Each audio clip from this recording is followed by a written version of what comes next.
A अनुपात B 4:6 दिया हुआ है, B अनुपात C 7:11 दिया हुआ है। एक बच्चा क्या करता है, A अनुपात B लिखता है। एक बच्चा क्या करता है, A अनुपात B लिखता है 4:6। एक बच्चा B अनुपात C लिखता है और 7:11।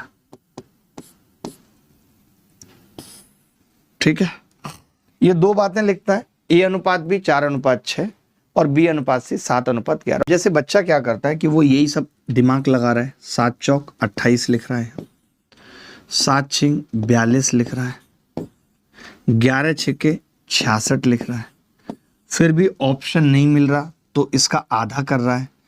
अनुपात क्या होगा, 14, 21 और 33, और फिर कहीं जाके वो उत्तर लगा रहा है ए इज द करेक्ट आंसर। तरीका तो मैंने बता ही दिया, लेकिन मैं आपको ये कहना चाहता हूं कि जब भी ऐसा सवाल पेपर में आएगा तो ये सब करने की जरूरत नहीं है। क्यों नहीं है, देखो ध्यान से, जरूरत क्यों नहीं है वो देखो ध्यान से।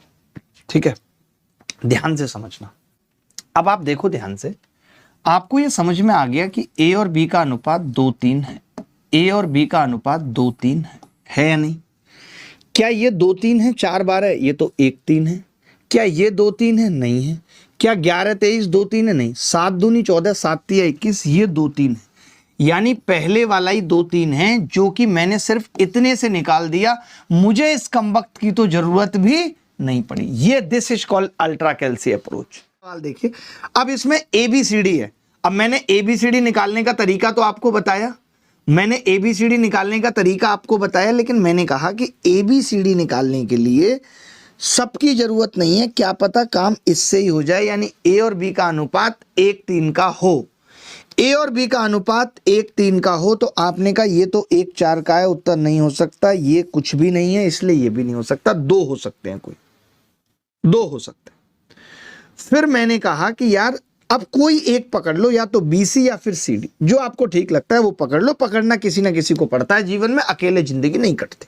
क्यों भाई नताशा जी, पकड़ना तो पड़ता है किसी को, कोई चाहिए जो मालिक का फील कराए। देखो अब मैंने कहा CD का अनुपात कितना है, 6-7 का, तो आपने कहा जी ये 6-7 का नहीं है, ये तो 6 से कटेगी नहीं, यार ये उत्तर नहीं है, तो फिर उत्तर एक ही बचा, दैट इज ए।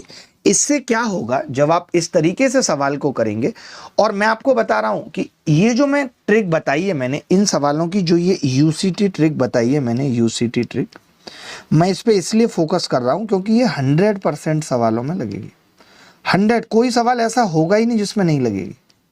जब मुझे पता है कि ये 100% सवालों में लगेगी तो मैं फालतू के मेथड क्यों याद रखूं। जब मैं ऐसे करूंगा मेरा दिमाग भी नहीं थकेगा।